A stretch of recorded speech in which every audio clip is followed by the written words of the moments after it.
नमस्कार दोस्तों, स्वागत है आप सभी का एक बार फिर से। ऐसी कई दिलचस्प कहानियाँ सुनने के लिए चैनल को सब्सक्राइब करना ना भूलें। आइए आज का वीडियो शुरू करते हैं। मेरा नाम निकिता है। मेरे माँ बाप ने मेरी शादी एक अमीर घराने में कर दी है। मैंने तो लड़के को देखा भी नहीं है, ना ही किसी ने मेरी मर्ज़ी जाननी चाहिए। बस मेरे ससुराल वालों का बैंक बैलेंस देखकर मेरे पापा ने तय कर लिया कि यही रिश्ता मेरे लिए सही होगा। वैसे भी गरीब घरों में लड़कियां एक बोझ ही होती है। ऐसा रिश्ता जो दहेज ना ले बड़ी मुश्किलों से मिलता है। और मेरे बाद मेरी और 2 बहनें थीं जिनकी उम्र भी शादी लायक हो चली थी। उसमें अगर सामने से कोई अच्छे घर का रिश्ता आ जाए तो लड़की को उसकी मर्ज़ी पूछने की ज़रूरत ही क्या है। मैं भी ऐसे ही माहौल में पली बड़ी थी, इसीलिए मुझे इसमें कुछ भी गलत नहीं लगा। शादी की पहली रात मैं सुहागरात के सेज पर बैठी अपने पति का इंतज़ार कर रही थी। तभी मेरे कमरे का दरवाज़ा खुला। वहाँ से लगभग 12-15 लोग कमरे में आ गए। मैंने डर के मारे घूंघट उठाकर देखा तो वो सारे किन्नर नज़र आ रहे थे। मैं ज़रा सा घबरा गई कि इतने रात गए इतने सारे किन्नर मेरे कमरे में क्या कर रहे हैं। तभी भीड़ को हटाते हुए मेरी सास मेरे पास आई और कहने लगी, बेटा निकिता, आज तुम्हारा हमारे घर में पहला दिन है।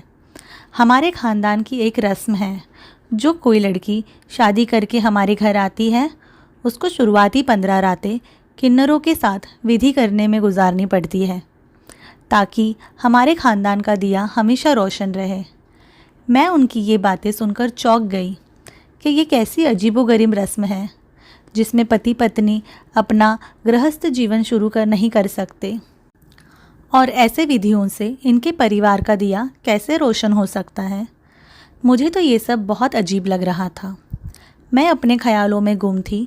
तभी मेरी सास ने मुझे शरबत का ग्लास थमाया और कहा, तुम सुबह से थकी हारी होंगी, विधि शुरू होने के पहले ये शरबत पी लो।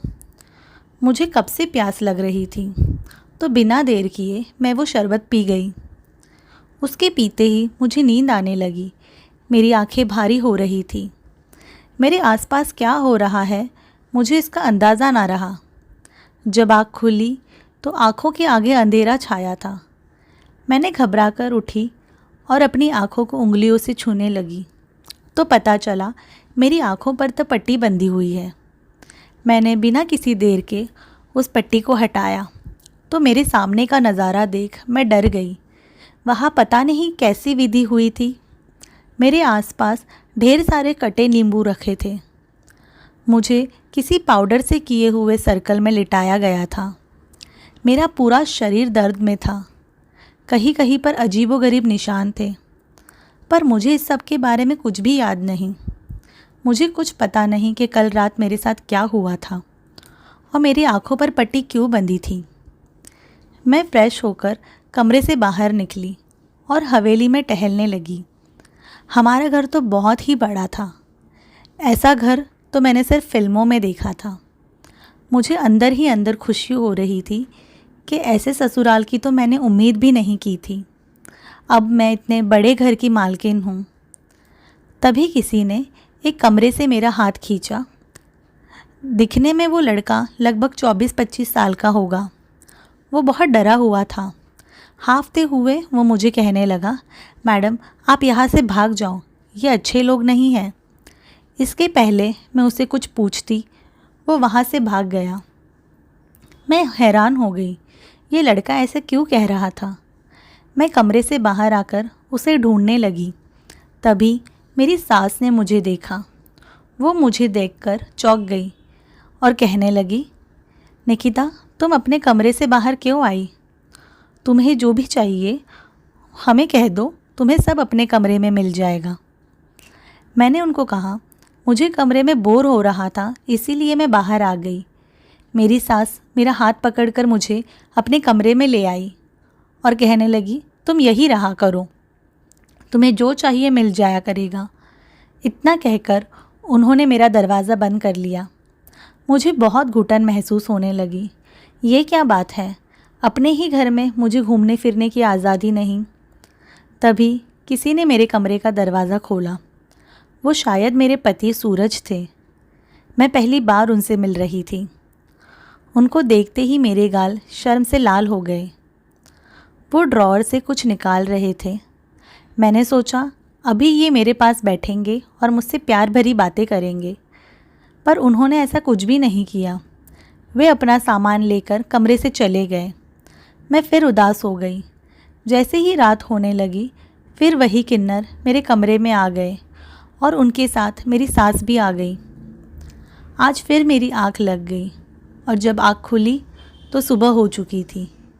मेरी आँखों से मैंने पट्टी हटाई, तब फिर वही नज़ारा दिखा और मेरा बदन तो दर्द से टूट रहा था। उसके बाद हर रात मेरे साथ यही होता रहा। मैं परेशान हो गई थी।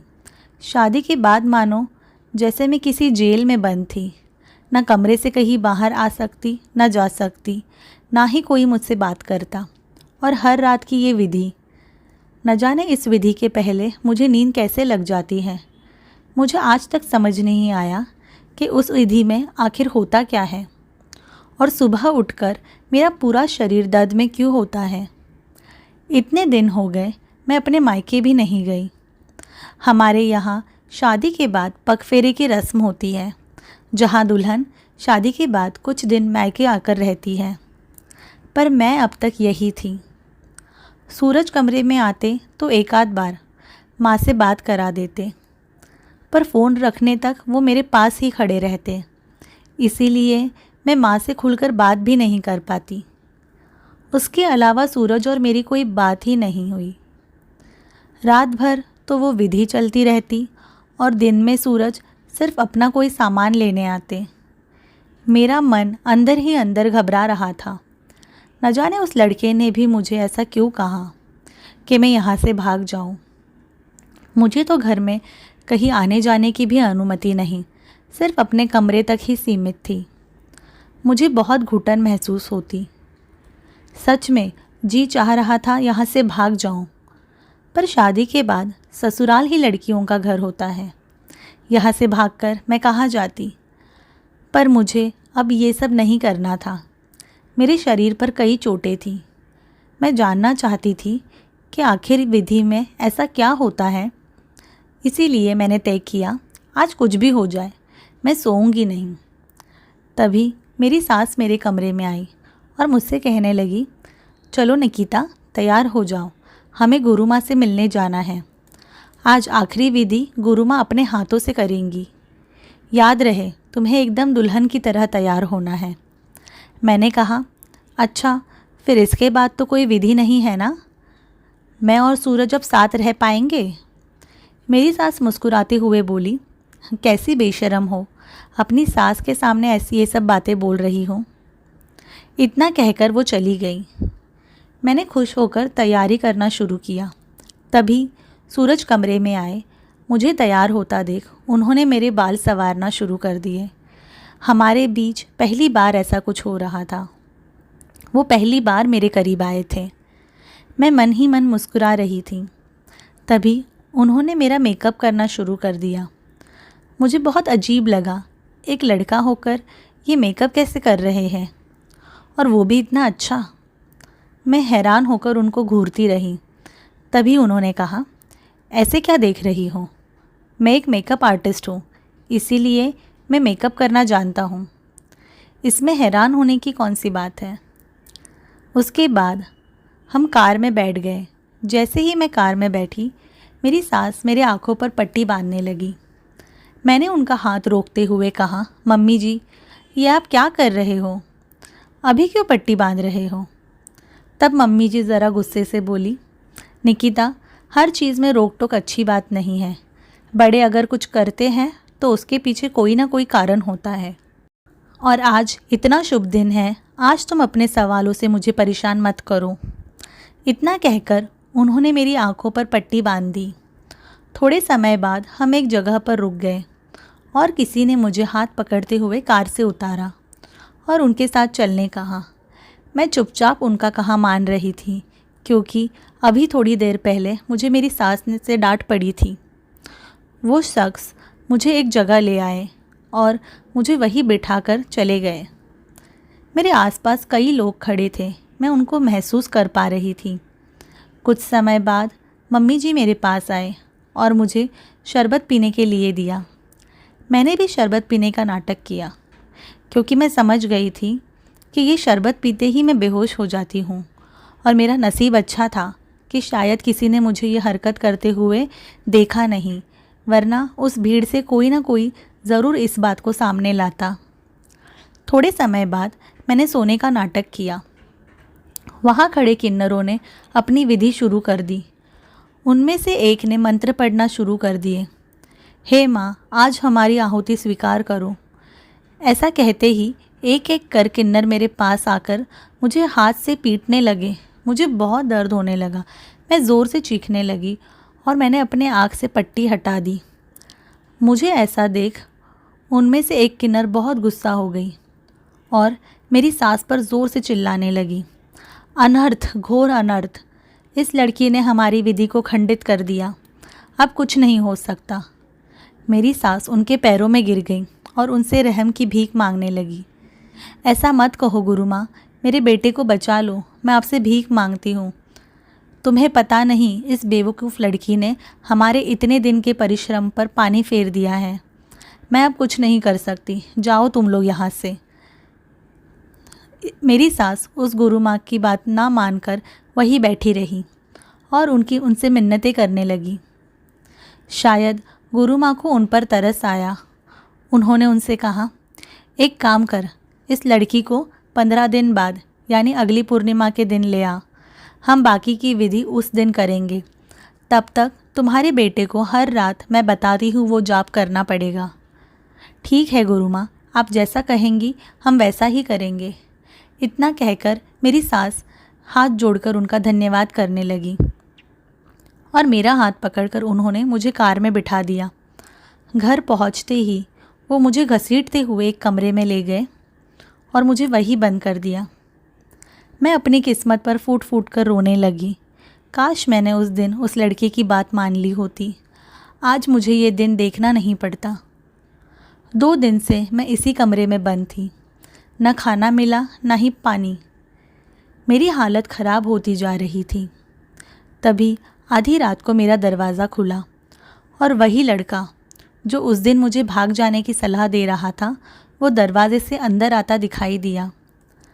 मुझे उठाने के लिए मदद करते हुए वो कहने लगा, आप जल्दी से यहाँ से भाग जाइए। इस वक्त सब गहरी नींद में सो रहे हैं। मैंने उनके खाने में आज वही नशे की दवाई मिलाई है जो मालकिन आपके शरबत में मिलाया करती। वे लोग आपको 15 दिन बाद मार देने वाले हैं। आपका पति एक नामर्द है, इसीलिए मालकिन उन किन्नरों की मदद से ये विधि कर रही है जिसमें उनको एक कुंवारी लड़की की ज़रूरत थी, जिसके साथ वो सारे किन्नर मिलकर 14 दिन विधि करने वाले थे और 15वें दिन आपकी बलि चढ़ाने वाले थे। पर उस दिन आपने उनकी विधि भंग कर दी, इसीलिए आप बच गए, वरना वो आपका आखिरी दिन होता। आज आप बिना विलंब किए भाग जाइए। उसकी बातें सुनकर मेरी आंखों में आंसू आ गए। मैंने ना आओ देखा ना ताव, वहाँ से तुरंत भाग गई और अपने घर आ गई। मेरे घर वाले मुझे इतनी रात को ऐसी हालत में देखकर डर गए। मैंने उनको सारी हकीकत बता दी। मेरी माँ मेरे गले मिलकर मुझसे सहारा देने लगी। मेरे पापा को बहुत गुस्सा आ रहा था। उन्होंने मुझे कहा, मेरी वजह से तुम्हें ये दिन देखने पड़े। अगर मैं पैसों के लालच में ना आकर उसकी सही से जांच पड़ताल करता तो शायद तुम्हारे साथ ये सब नहीं होता। हम अभी जाकर उनकी पुलिस में उनके खिलाफ़ कंप्लेंट लिखवाते हैं ताकि ये लोग अपने अंधविश्वास के कारण किसी और की ज़िंदगी ख़राब ना करें। पापा के कहे अनुसार हमने उनके खिलाफ़ कंप्लेंट लिखाई। पुलिस के साथ हम सब उनके घर पहुँचे। तब वे सभी लोग मिलकर उस लड़के को पीट रहे थे। पुलिस ने एक एक कर सबको गिरफ्तार कर लिया। कुछ लोगों के अंधविश्वास ने मुझे बर्बाद कर दिया। मैं अपने साथ हुए हादसे को भूल नहीं पाई। हर वक्त बस अपने ख्यालों में खोई रहती। मेरे मम्मी पापा को मेरी बहुत चिंता होती रहती। तभी मेरे लिए एक रिश्ता आया। मैं तो शादी के नाम से ही काँप उठती। मेरे लाख मना करने पर भी वो लड़का मुझसे मिलने की ज़िद करता रहा। आखिर पापा के कहने पर मैं उससे मिलने के लिए राज़ी हो गई। जब मैंने उसे देखा तो वो वही लड़का था जिसने मुझे उस घर से भागने में मदद की थी। उसको देखते ही मेरे चेहरे पर मुस्कान आ गई। उसने मुझे कहा, निकिता, मेरा नाम राज है। मैंने जिस दिन तुम्हें देखा था तुमसे प्यार करने लगा था। मुझे पहले से ही पता था तुम्हारी शादी झूठी थी, इसीलिए मैंने तुम्हें वहाँ से भाग जाने के लिए कहा। आखिरकार तुम उन जुल्मियों के जाल से बच गई। मैं जानता हूँ तुम उस हादसे से उभर नहीं पाई हो। मैं तुम्हें उतना पैसा और उतना बड़ा घर तो नहीं दे सकता, पर कोशिश करूँगा तुम्हारे चेहरे पर कभी उदासी ना आए। उसकी बातों ने मेरा दिल पिघला दिया, पर फिर भी मैं रिश्ते के लिए तैयार नहीं हुई। मुझे अपने आप के लिए थोड़ा और वक्त चाहिए था। राज ने मेरा खूब साथ दिया। जब मैं पूरी तरह से संभल गई, तब मैंने और राज ने शादी कर ली। वक्त गुजरते सब ठीक होने लगा और हमें प्यारे से 2 बच्चे हुए। अब मेरा ज़्यादातर वक्त अपने घर वालों में गुजरने लगा और धीरे धीरे कर मैं अपने साथ हुए हादसे को भूल गई। तो दोस्तों, आपको ये कहानी कैसी लगी? कहानी अच्छी लगने पर लाइक और शेयर ज़रूर करें और ऐसी कई दिलचस्प कहानियाँ सुनने के लिए आपकी कहानी सुनो चैनल को सब्सक्राइब करें। धन्यवाद।